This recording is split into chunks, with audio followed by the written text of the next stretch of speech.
Bonjour à tous et bienvenue dans ce Morning Bull Live. Nous sommes le jour que vous avez envie que nous soyons. Ce matin, c'est le 52 janvier 2023, puisque tout le monde s'est foutu de moi hier parce que je me suis gouré avec ma date.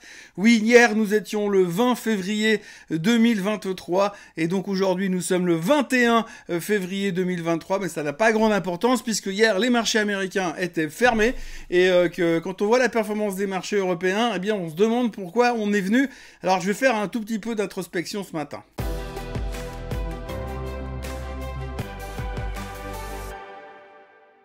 Alors oui, quand on regarde la performance, le DAX qui perd 0,03%, le CAC 40 qui ne bat pas de record, et c'est exceptionnel, c'est assez notable pour le remarquer ce matin, le CAC 40 qui perd 0,16% hier, et le SMI qui ne gagne que 0,9%, mais au moins on était en hausse, peut-être grâce à l'upgrade ou à la confirmation du triplé de Moody's hier. En tout cas, ça va très très bien en Suisse, moins mal qu'en Europe. Bref, c'était très calme hier, il s'est pas passé grand chose. Il faut dire que tout le monde est en train de se préparer pour la suite des événements, pour ce qu'on va se prendre dans la figure ces prochains jours. Parce qu'on va inévitablement reparler de l'inflation, bien entendu, de la bonne santé du consommateur, etc., etc. Et tout ça va pouvoir nous poser des questions par rapport à notre stratégie de ces 12 prochains mois. Ce qui est assez fabuleux aujourd'hui, c'est qu'on est vraiment parti dans une stratégie sur le long terme. Hein. Si vous vous souvenez un petit peu, ça fait quoi, un peu plus de 2 ans, bientôt 2 ans et demi que je fais ces vidéos. Et grosso modo, on a toujours une vision. La vision long terme, c'était une grosse semaine, une semaine et demie pour les plus fous. Et là, depuis quelques temps, on a tous une stratégie. Oui, mais tu comprends, on voit comment la Fed va modifier les taux, puis après, il va arrêter de monter les taux. Et puis normalement, dans 9 mois, les taux vont commencer à baisser parce que l'économie va ralentir et donc il faudra qu'il y ait un soutien de la part de la Fed. Donc en gros, on a une vision super long-termiste, alors qu'avant on était incapable de voir plus loin que le bout de notre nez ou que l'autre côté de notre aquarium. Résultat, en ce moment, on est en train de faire des projections très loin. Le seul problème, c'est qu'on voit pas vraiment dans quelle direction ça va et on a plein de doutes qui viennent se pointer à l'horizon en ce moment. Alors les premiers doutes, les premières infos qu'on va avoir, c'est tout à l'heure. Hein. Avant l'ouverture de New York, il y aura les publications de Home Depot et de Walmart aux États-Unis.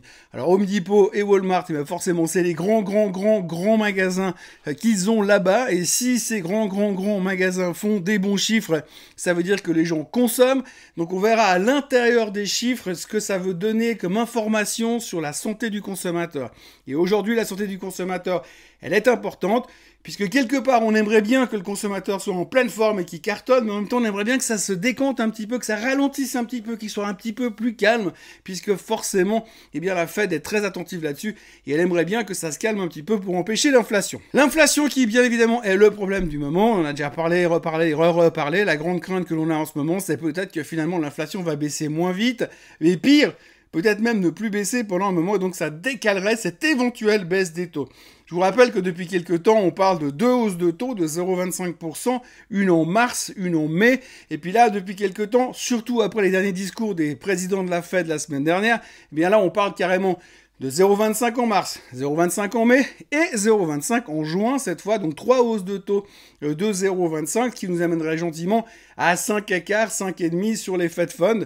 Et donc ça ce serait censé suffire pour ralentir l'économie, pour satisfaire la Fed afin qu'elle puisse simplement arrêter de monter les taux, changer de positionnement, pivoter et que l'on puisse commencer à essayer d'anticiper cette première baisse du cycle de baisse des taux qui va commencer inévitablement à la fin de l'année. Ça, c'est ce qu'on prévoit pour l'instant. Mais vu la vitesse de ralentissement de l'inflation, certains sont en train de se dire que ça va prendre un peu plus de temps. D'ailleurs, je vous recommande un article qui a été publié ce matin dans MarketWatch, et je vous mets le titre là en plein écran. C'est un article qui est en anglais, qui a été écrit par un stratégiste de Morgan Stanley et qui explique grosso modo qu'on est un peu dans la dead zone en ce moment, que finalement, la prime que l'on paye pour le niveau des actions, eh bien c'est trop cher, donc il y a un grand danger finalement qu'à la moindre alerte, au moindre grain de sable dans l'engrenage, eh bien tout se pète la figure et très très vite. Et donc il y a vraiment une crainte à très court terme que finalement il y ait une énorme déception. Et l'énorme déception, elle pourrait venir mercredi soir avec les minutes du FOMC meeting en fonction de l'interprétation qu'on va en faire, mais surtout vendredi pour les chiffres du PCE déflator qui là est un gros stress parce que Grosso modo, nous, on le suit pas vraiment beaucoup, mais la Fed fait vraiment attention et c'est vraiment un des points d'orgue et un des chiffres qui peut lui permettre de prendre une décision brutale en fonction de l'indication qu'on aura vendredi. Donc le stress, il est là. Pour l'instant, on a un état bullish dans les marchés qui est juste impressionnant, mais en fonction de ce qu'on a sur ce PCE en fin de semaine, ça pourrait tourner assez vite. Mais je dois reconnaître quand même, c'est vrai que la tendance de fond est quand même spectaculairement forte. La volonté des investisseurs de vouloir continuer à jouer le bull market est impressionnante. Alors une des grandes théories qui circulent dans le marché aujourd'hui, c'est simplement qu'on se dit oui, mais il y a tellement de milliards qui sont dans les comptes des clients, des investisseurs qui attendent d'être investis, qu'au moindre pullback, au moindre retour en arrière, eh bien, on pourra commencer à racheter parce qu'il y a tellement de fric qui vient dedans. Ce qui est assez symptomatique. Quand on regarde aujourd'hui qui est dans le camp des bears et qui est dans le camp des bulls, eh bien, vous avez quand même, en gros, les investisseurs privés, les retail investors, comme on les appelle, qui sont méga bullish, qui veulent pas rater ce nouveau bull market, hein, c'est la fear of missing out, le FOMO aux États-Unis, et ça, on voit qu'ils sont hyper agressifs à la hausse, et ça représente quand même, mis bout à bout, beaucoup d'argent. Et donc, de l'autre côté, vous avez toutes les banques d'affaires, tous les pros, les stratégistes, on l'a vu cette semaine, on l'a vu la semaine dernière, hein, JP Morgan, Goldman Sachs, Morgan Stanley, Bank of America, tous les gros joueurs sont tous hyper prudents par rapport au mouvement qu'on vient de faire. C'est vrai que quand on regarde tout simplement la performance de certains indices, le S&P a fait 16% depuis les fonds du bac au mois d'octobre. On parle pas de Tesla qui a fait 100% depuis les fonds du bac au début du mois de janvier. Et donc on a quand même des performances qui sont assez impressionnantes, entre autres aussi dans tout ce qui est intelligence artificielle, le retour ou l'avènement de Skynet, on a des performances de dingue, et puis à côté, on se rend compte quand même que c'est pas super cadeau. Et il y a un truc qu'il faut regarder par exemple, c'est le SOX. Alors je vais vous montrer le graphique dans quelques secondes, mais en gros ce qu'il faut retenir sur le SOX, c'est que l'indice des semi-conducteurs a rebondi massivement ces derniers temps avec le reste pour le scénario que j'ai expliqué, c'est-à-dire qu'on attend une baisse des taux dans 12 mois, donc ça ira mieux pour les semi-conducteurs.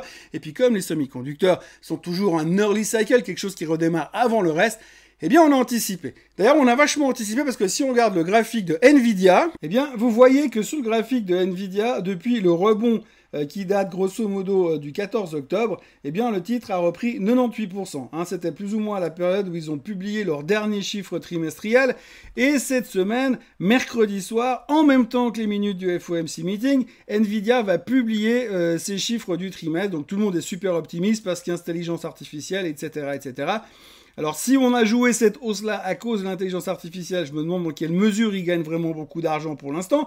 Mais ce que je me pose surtout comme question, c'est qu'est-ce qu'ils vont sortir comme chiffre canonissime pour justifier cette hausse que l'on fait depuis quasiment 4 mois sur Nvidia.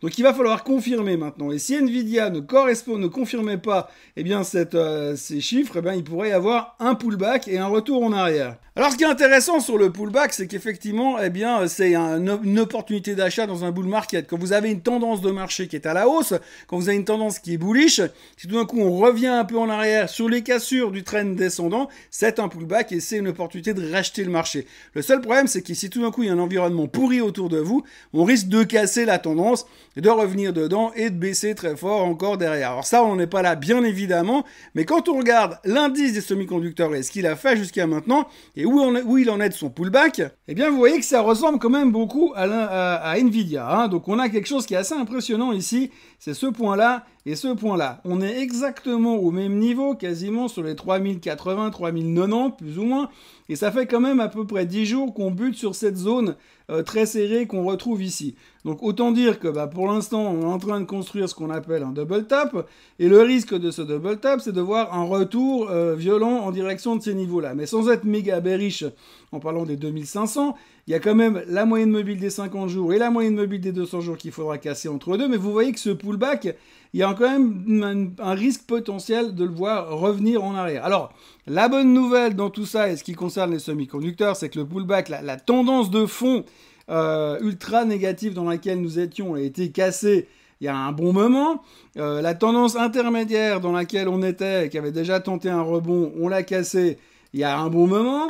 Mais il y a un potentiel de risque de venir retester ce niveau-là. Et juste pour en donner un niveau d'importance, si on revient dans cette zone-là sur le SOX, eh bien, on a quand même un potentiel de baisse de quasiment 16%, qui correspond à la hausse du S&P depuis le mois d'octobre de l'année dernière.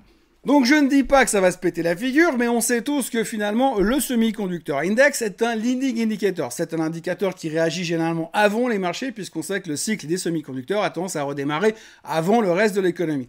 Donc le risque aujourd'hui, c'est que tout d'un coup, si on commence à avoir 2 ou 3 déceptions, alors je le conçois, jusqu'à maintenant, on n'a eu que des bons chiffres sur les semi-conducteurs et des bonnes surprises. On l'a déjà vu sur AMD par exemple, mais là en l'occurrence sur Nvidia, eh bien on a pris les bonnes nouvelles, ils arrivent en queue de peloton, c'est les derniers à publier, il y a les minutes du FOMC meeting juste avant, il y a le PCE juste après qui pourrait être un stress supplémentaire au niveau des taux et de la Fed, il y a un risque quand même. Donc, en gros, évidemment, j'ai pas la réponse. Évidemment que fondamentalement, je suis bullish et je resterai bullish toute ma vie parce qu'il n'y a pas d'autre manière à faire que ça. Mais c'est clair qu'à l'heure actuelle, on peut se poser la question et on peut se demander si on n'est pas allé un peu trop vite, trop haut sur les marchés et qu'à un moment donné, il faudra quand même savoir prendre les profits et attendre une opportunité plus calme et plus fondamentalement justifiée de revenir dedans. Aujourd'hui, si on en croit eh bien l'article que je vous citais tout à l'heure, eh bien on voit que les valorisations sont très élevées et qu'il faudra vraiment qu'on ait quelque chose de super strong et de super bon au niveau des économies, de la macro ces prochains temps et de la Fed et de l'inflation et de ce combat contre l'inflation pour que finalement on puisse justifier cette surperformance de début d'année en étant relativement serein. Alors j'espère me tromper, évidemment, mais quand on regarde un petit peu ce qui se passe aujourd'hui, eh bien il va falloir savoir raison garder et se méfier quand même de certaines choses, parce qu'on est très haut, et puis parce qu'aujourd'hui il faudra trouver les excuses pour justifier la continuité de la hausse. La baisse des taux, c'est pricé. Une baisse des taux fin d'année, c'est pricé. Le pire qui pourrait nous arriver, finalement, c'est qu'on nous décale cette possibilité de baisse des taux en mi-2024, parce qu'on n'a pas assez de visibilité. Aujourd'hui, on n'a même pas la visibilité sur l'inflation à un mois. Mais imaginez que le mois prochain, l'inflation ne baisse pas, et c'est un scénario qui, pour l'instant, on a mis un peu de côté parce qu'on préfère pas y penser. Ça risque de pas être simple. Dans les autres nouvelles de la journée, il y a pas mal de choses, bien évidemment, puisque vous avez vu hier, M. Biden était en Ukraine pour annoncer son soutien indéfectible à l'Ukraine et le fait qu'il allait signer des chèques encore et encore pour soutenir l'effort de guerre ukrainien. Ça tombe bien, il a plus une thune sur son compte en banque. Les Américains sont endettés jusque-là et le plafond de la dette a même pas encore été validé pour aller plus haut, mais il est déjà en train de claquer du pognon qu'il ne possède pas. À côté de ça, vous avez les ministres des Finances du G7 qui doivent se réunir le 23 février pour mettre en place de nouvelles rétorsions financières et économiques contre la Russie. On a vu comme ça a super bien marché la première fois. On se réjouit de voir ce qu'ils vont encore nous sortir. À noter aussi qu'il y a un milliardaire anglais qui s'appelle Ratcliffe qui est en train de se bagarrer pour racheter Manchester United et c'est les Qataris qui sont en train de se bagarrer en face de lui pour aller racheter le club anglais.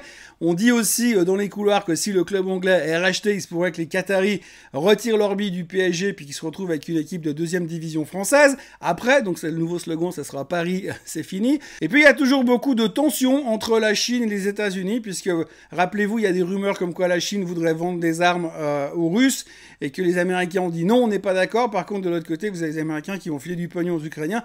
Ça peut toujours être vachement interprété. Le gendarme du monde est encore en train de frapper, mais les tensions géopolitico-économiques montent gentiment un peu dans tous les sens, et c'est pas forcément une bonne nouvelle, mais pour l'instant, encore une fois, on est tellement bullish dans notre marché pour l'instant, on a tellement pas peur que ce genre de choses ne nous stresse pas, mais faut pas les oublier non plus. Et puis, dernière nouvelle à noter au passage, on notera que si vous prenez les Tesla, les actions Tesla qui sont déposées dans les comptes de BlackRock, de Vanguard et de State Street, eh bien aujourd'hui ça représente 13,6% de la capitalisation boursière de Tesla, soit 0,6% de plus que ce que Monsieur Musk détient. Ce qui veut dire aujourd'hui c'est que l'ensemble de ces 3 grosses boîtes américaines détiennent plus d'actions que le CEO et fondateur de la société, Monsieur Elon Musk. Alors, ça veut dire quoi ? Ça veut dire simplement qu'il y a de plus en plus d'ETF qui sont créés, que les providers d'ETF aux États-Unis, c'est Vanguard, State Street et BlackRock, et que plus vous avez d'indices qui incluent en fait Tesla à l'intérieur, plus ces fonds-là,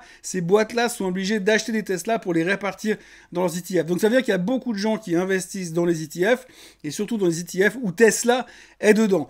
Donc du coup, ça veut dire qu'ils doivent en acheter beaucoup plus, et c'est pour ça qu'aujourd'hui, ils ont augmenté leur positionnement là-dedans. C'est pas forcément qu'ils sont en train de faire un takeover sur Tesla, rassurez-vous. Voilà en gros ce que l'on pouvait raconter aujourd'hui. Donc c'était un peu le résultat de mon introspection informations du mardi matin. Ça ne veut pas dire grand-chose, on aura beaucoup plus d'informations demain soir et puis encore vendredi. D'ici là, entre deux, on aura le trade balance en Suisse, on aura le ZEW en Allemagne, en Europe, et puis on aura bien évidemment une avalanche de PMI un peu partout dans le monde et les ventes de voitures en Allemagne et en France. Donc encore pas mal de chiffres économiques. Pas besoin de vous dire que si les ventes de voitures continuent à monter relativement fort en Allemagne et en France, on va reparler d'inflation évidemment. Bref, on va en parler beaucoup, ça va être le sujet central pour la fin de la semaine, savoir ce que va faire la Fed. Le seul problème, c'est que la Fed elle-même ne sait pas ce qu'elle va faire. Merci d'avoir été avec moi ce matin, n'oubliez pas de vous abonner à la chaîne Swissquote en français, de liker cette vidéo, de la partager et de revenir demain matin pour la suite des aventures merveilleuses du monde de la finance, non moins merveilleux d'ailleurs. Bonne journée à tous, bye bye.